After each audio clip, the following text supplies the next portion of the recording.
Now, on 105.9 FM and streaming worldwide on the WMAL app, O'Connor and Company. It's 8:06. It's O'Connor and Company. Thanks for tuning in here on a super busy Thursday morning, 27th day of February. If you missed any of our show so far, well, I mean, you're out of luck. No, you're not out of luck, actually. You can still catch it. You just need to subscribe to the podcast. Wherever you like to get your podcasts, find us, subscribe, download. You get each hour as a separate file, so you can pick and choose which hours to listen to. And if you want to just listen to the interviews, you can do that too. It's all broken out there by our incredible executive producer, Heather Hunter. Coming up in 30 minutes, it's Sean Spicer's turn at bat. I'm Larry O'Connor, and Mercedes Schlapp is knocking it out of the park this morning. I can't believe you're still standing after CPAC last week. Thanks for being here, Mercy. I'm actually sitting right now, Larry, so I'm very in my cozy little sweater. So, yeah, I mean, there was so much to celebrate, so much good things, so many good things happening. So we got to keep going, right, Larry? There's no time to rest. Well, we got plenty to do here. That's for sure. And if the president doesn't rest, I'm certainly not going to rest.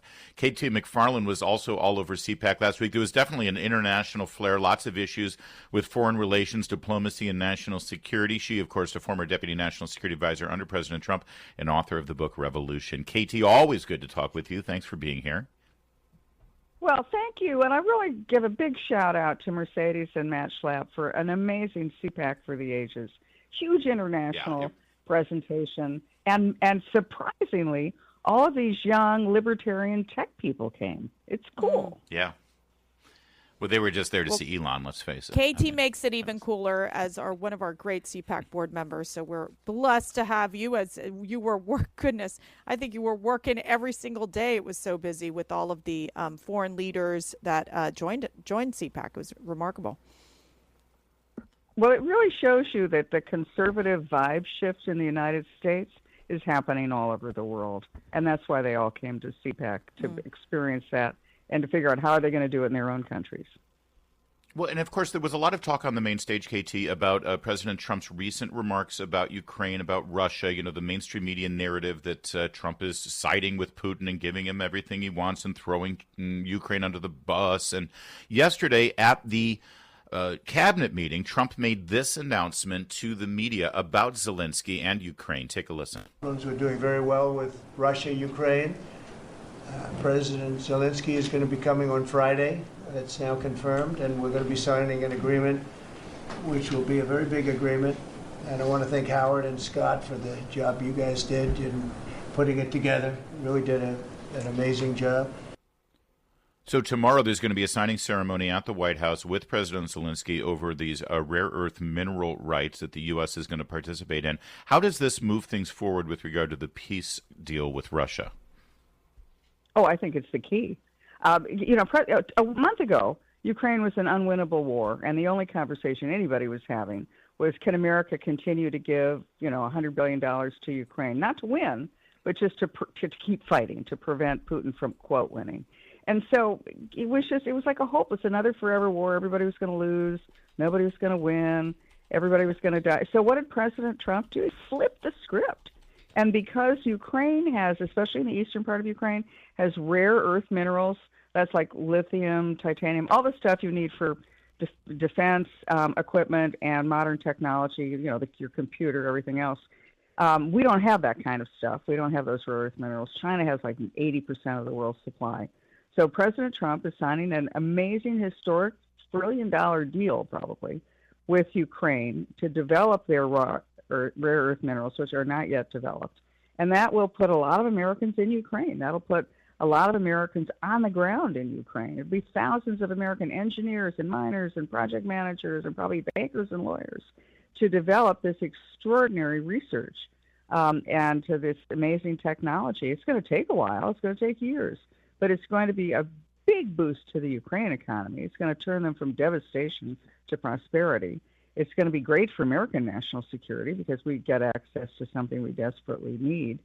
And frankly, it's a win for Russia in the way that the war can be over and maybe we can figure out some kind of a new relationship with Russia. America has not talked to the Russians, not even at the passport level, since the war began 3 years ago. And the biggest strategic threat that's happened to the United States is the alliance between Russia and China that's happened in the last 3 years. And if President Trump can use this opportunity to have a relationship of some sort with Russia, maybe it drives a wedge between Russia and China. Yeah, I find it interesting how the media has a meltdown whenever they're saying, well, President Trump's diplomats are meeting with the Russian counterparts. It's like, how do you not meet with the Russians to get this done? In terms of timing, it looks like that they're not far off from the ceasefire between Ukraine and Russia.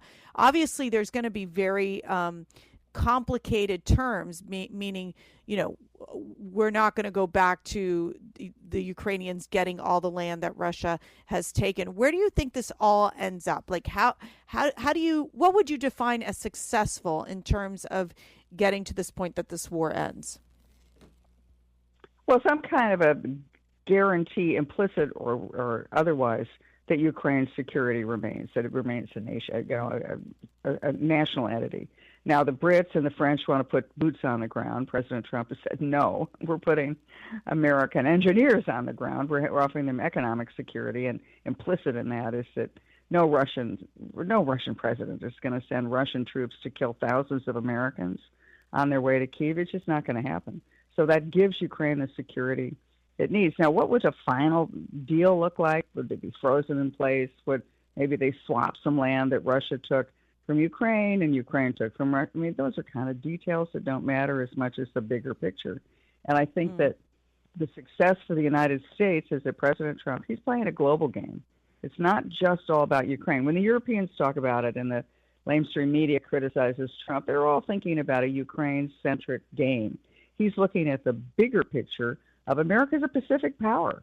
We need to make sure that we have the resources we need to defend ourselves and to have alliances in Asia, even more so than we do in Europe. And it also pushes I think another part of the success is that the Europeans have finally said, okay, we understand, we're going to contribute more to our common defense. We're no longer going to freeload as much on the United States as we have. KT McFarland, if Russia ends up with expansion of their borders after this incursion, how is that not to be interpreted as a victory for them, that they're rewarded for this aggressive invasion of a peaceful ally of the United States? And what's stopping them from turning their sights to Poland or the Baltics or any other country that Putin has already said he wants to get back under the umbrella of the old Soviet Union? Well, Putin will claim this as a success no matter what happens. So that's a given. Secondly, when people say, well, this is a bad deal, okay, so what's your plan? To just keep fighting? To just keep expending money? People just keep dying? No end in sight like Afghanistan and Iraq wars were? So this is at least a better option than that. And then finally, the real reason that Putin will not be able to invade all these countries is Donald Trump's energy policy. He is going to go, drill, baby, drill. What that means is we unleash American oil and natural gas that we can sell all over the world. We can become the world's dominant energy supplier, and we will undercut the Russians, the Iranians, everybody else who needs to sell oil and natural gas to survive. And as a result, Russia's its income stream will be cut in half. They don't have the money. They don't have the money to buy weapons to invade anybody. KT McFarland, it's always great to talk with you. We're always smarter at the end of our conversation. That's all we ask. Yes, we are. Thank you. Thank you. It's a pleasure. Thank you. WMAL, making sense of the news, live from the home Paramount Pest Control. I don't know why, Mercedes Schlappert, on this day where we expect to see some of the Epstein files dropping from the Justice Department, Pam Bondi, Attorney General, last night on Fox News said, yes, we're going to release a lot of the Epstein files, including flight logs, including names on those flights, and various other aspects of people who partook in the disgusting and criminal behavior that occurred on Epstein Island. I don't know why, but my thoughts turn to former President Bill Clinton. It's just a weird coincidence, really? I'm sure. But wow, yeah, that's so interesting. Was he friends with Epstein? It appears to be. Certainly, they spent a lot of time together. A lot of time together. He also spent a lot of time with one Monica Lewinsky. And, you know what? Most of Monica Lewinsky's public profile over the years has been sort of a distraction from the real core of her problems that she experienced back in the 90s, not only making some unfortunate decisions, but, I don't blame her. She was a young lady. She's I blame 21 years old. Yeah. Yeah. I blame the guy with the power dynamic and the age dynamic and just all of those things that are just inappropriate for a relationship like that. But she spent all of her time, talking about cyberbullying, like it was Matt Drudge's fault that the story got out, right, rather than the actual perpetrator.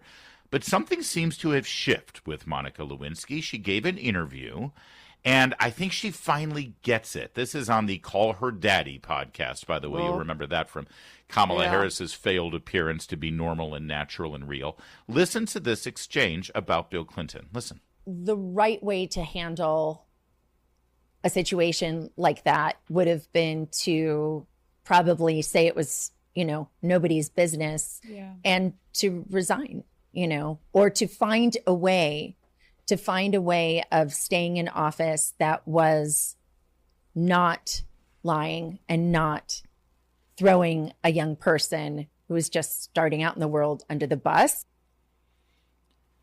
Thank you.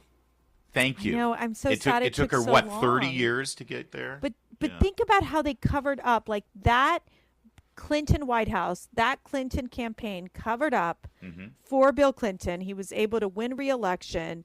It was insane. And the mere fact is that the one that fell victim to this was this young woman, Monica Lewinsky, who will always be remembered as, having the blue dress and having this affair with Bill Clinton.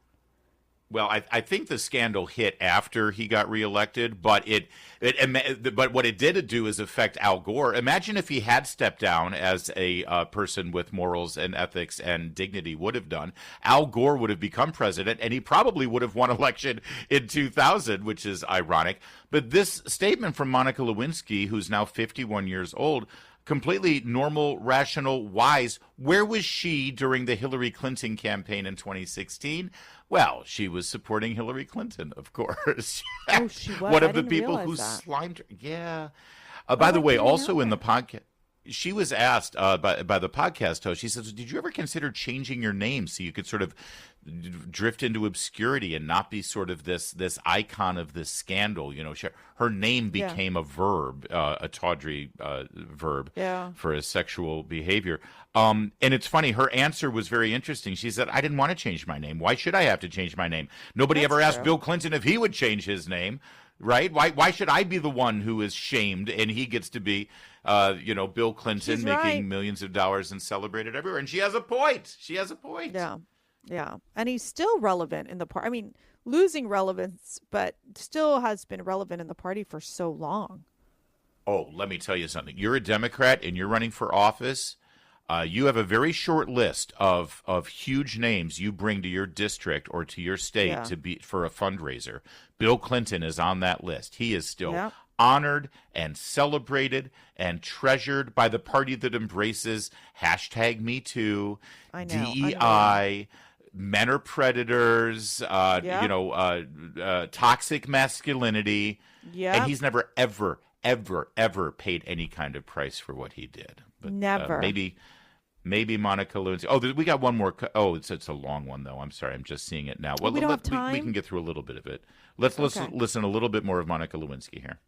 So this 1998 to 2010, I would have moments of being angry, but I didn't realize how much I had lost until I came out of graduate school and I couldn't get a job. And that, and also I think at the point where I was, because I was in my early 30s. So now all of my friends have gotten married. Most of them have kids. Some of them are even like going on to their second marriages, second and third kids. And I have nothing, or that feeling of nothing. And, it very much was, that was the point when I realized how much had been taken from me. Yeah, and by the way, she went on to say one of the Wow. reasons she That's couldn't really get a job, Mercedes, is she was afraid. Mm-hmm. She a lot of the reasons why she couldn't get a job was because the potential employer was afraid that Hillary Clinton would be president, and then she would they would suffer the consequences from Hillary's wrath and rage if they hired Monica Lewinsky. And But it by the way, shows they're the probably pain. right. Yeah, but it shows the real deepness, the pain, the shame, right? Of like, for her, she really has not been able to rebuild her life.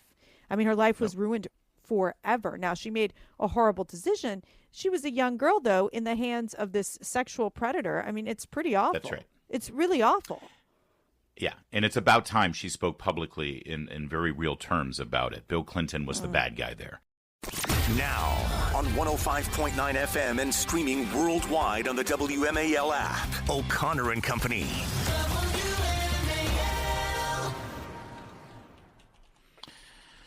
And on this day where we acknowledge the passing of a Hollywood legend, Gene Hackman, one's thoughts, of course, drift to the iconic disaster film Poseidon Adventure, which brings us to our next guest, Sean Spicer, because basically whenever he shows up, this entire thing flips upside down and it's a disaster waiting to happen. So let's just let him do it, Mercedes Schlepp. Sean Spicer, welcome to O'Connor and Company. Hey, real quick, guys, is it Gary or Barry? Is it Gary? I didn't catch it. The host name? Gary? It's Gary? Larry. You're actually he's on a the new- air now. sorry. It's Yeah. Larry. Well, that's embarrassing. He's a new okay. host. He's Larry's twin brother, Gary. Yeah. Okay. So anyway, I'm excited to be on with you and your audience in America, where you guys are. And I'm here to so anyway, how are you, Gary? That was weak. Nice intro. Really weak. Hey, Well, Sean, as a former White House press secretary, I watched with glee your absolute, unabashed admiration and enjoyment of Trump 2.0, setting the scales properly here and taking the power away from the White House Correspondents Association. Can you explain to us that, in fact, this is the opposite of reducing access to the president? They're actually expanding access to the president. Yeah, I appreciate you saying that, because it's literally, if you read well, I apologize to those of you who have your subscription hasn't been able to be canceled to the Washington Post yet. But here's the deal. So every sector of the media comprises what they call the pool. So, and Mercy knows this from her time there as well. But so there's a print, a radio, a television, a wire, a photographer. And obviously, because places like the Oval Office or Air Force One are small, the Correspondents Association, the White House Correspondents Association, came up with this idea of a pool.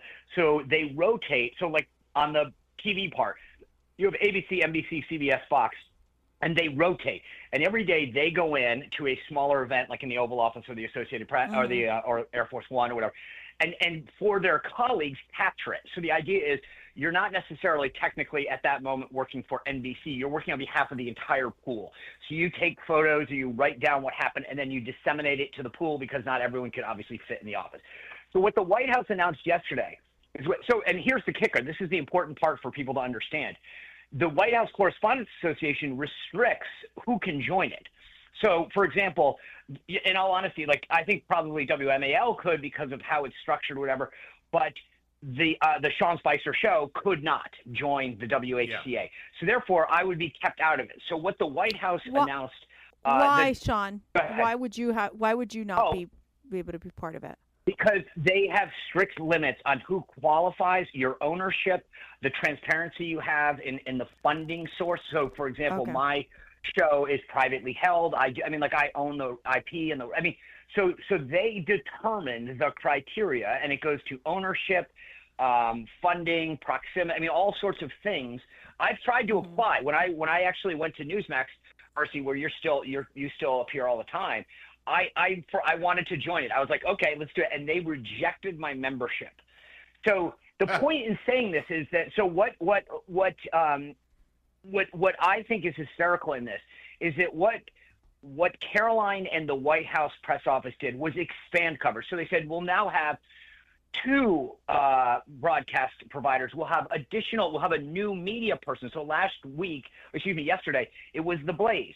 So they actually added people, expanding press access, expanding voices. And so why does this matter? We'll go back to how I explained this. If you're a leftist liberal Washington Post reporter and you watch an event, this is how you transcribe it. President Trump held a horrible cabinet meeting yesterday with a bunch of deplorable individuals that slashed and cut the government. Elon looked like a slob. And that's the information you're putting out to your colleagues.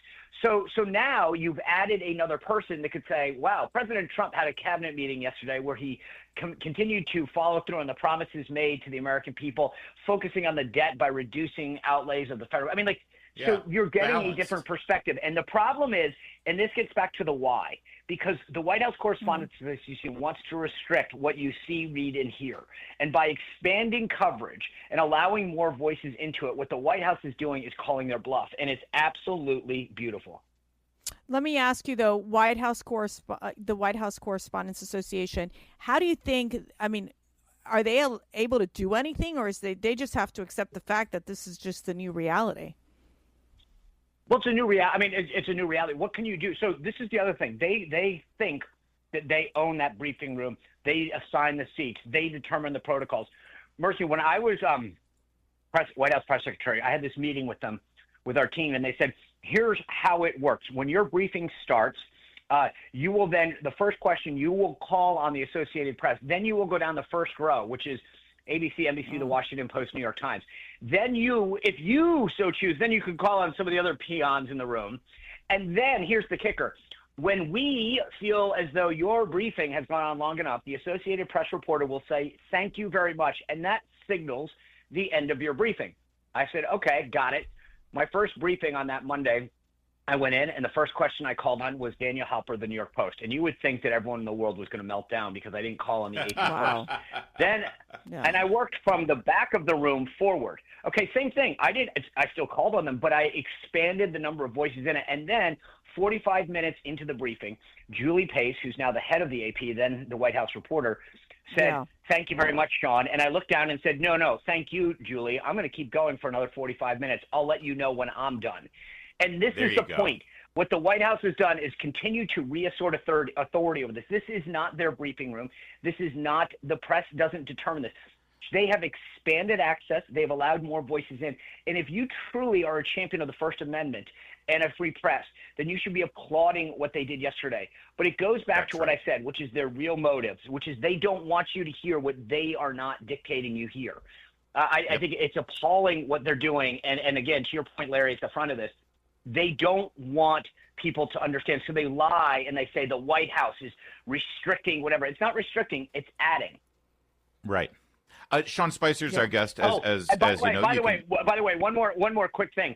They announced for their annual left-wing dinner, and I know Mercy and Matt and myself and you, I am telling Republicans who choose to go to that, you take away your right to complain when you are complicit and hanging out with them. Go nowhere near it. They literally they hired as their quote entertainment a comedian who openly says she hates Trump and doesn't want him to go.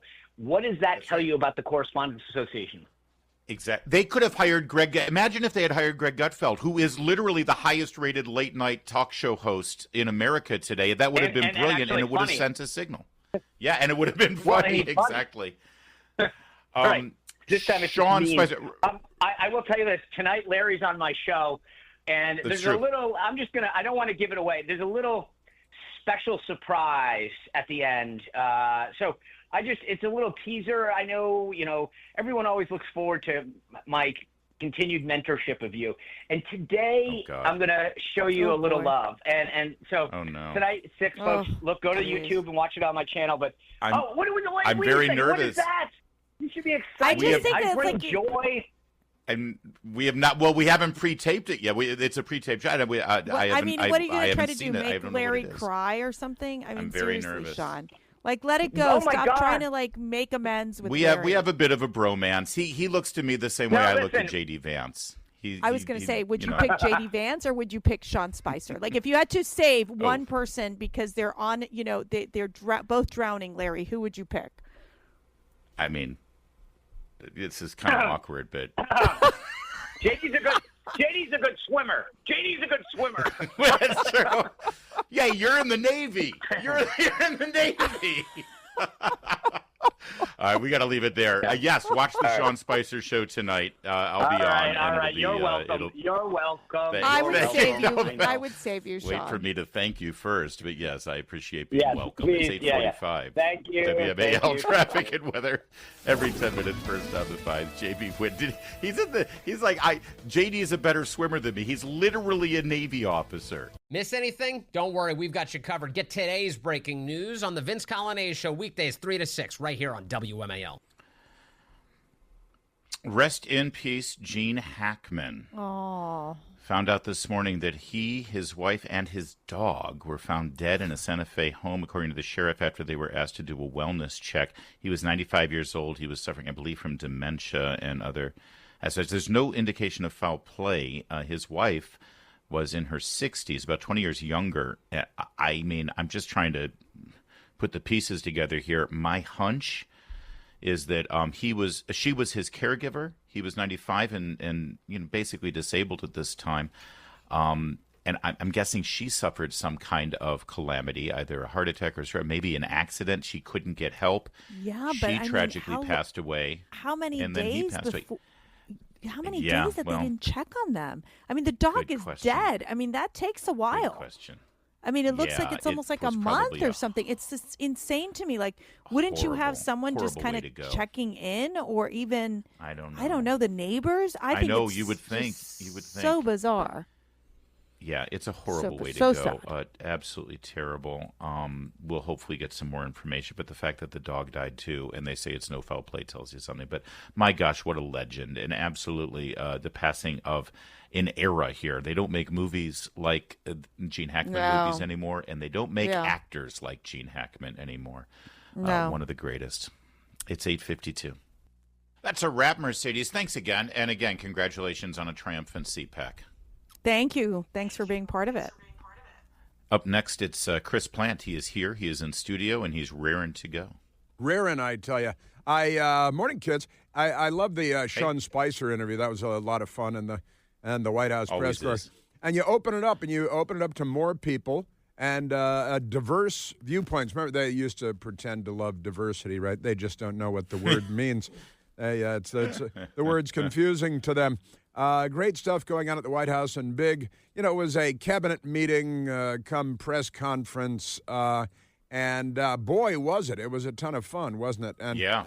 And all kinds of stuff learned. And President Trump... What about Jeff Bezos at the Washington Post? Has everybody resigned yet? They really should all resign as a matter of conscience, because... Yes. We know they've got a huge conscience, each and every one of them, and they're against individual liberties, right, and free markets. Exactly. They can't bring themselves to write about such things. How about the cross-dressing, tranny, Politico, MS